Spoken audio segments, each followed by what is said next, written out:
Developing at 5:30 now, we could get an update very soon about when the Crew 3 astronauts will launch from our coast. The mission, which has been pushed back several times now, may have to wait for the Crew 2 astronauts to return before it can take off. News 6's James SPARVERO shows us some of the nasty weather behind the most recent delay.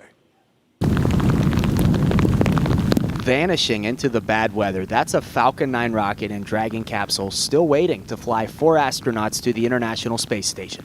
Because of the weather, NASA and SpaceX are meeting to decide if the last commercial crew astronauts who launched here will come home before Crew 3 gets to fly. Crew 2 has been on the station since April, nearing the end of their Dragon's 210-day certification for spaceflight. We don't know exactly when we're going to come back home, but one can say for sure that it's sooner rather than later. NASA and SpaceX say the earliest Crew 2 could depart the station would be Sunday.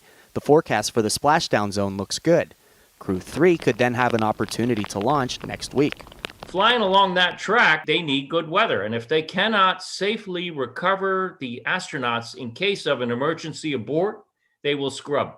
NASA says if the weather was not an issue, it would prefer to bring the Crew 2 astronauts home before Crew 3 gets to the station. That would give the outgoing crew time to familiarize their replacements with life in space. If we were all here when they got here, obviously we would have more coverage and be able to, give different ideas. It's the little things that we don't get trained on, like eating and going to the bathroom and sleeping and those kind of little tidbits that we would pass on to the next crew if they were here. And we will let you know what NASA and SpaceX decide as soon as we get our next update on the crew rotation schedule. In Cape Canaveral, Brevard County, I'm James SPARVERO, getting results News 6.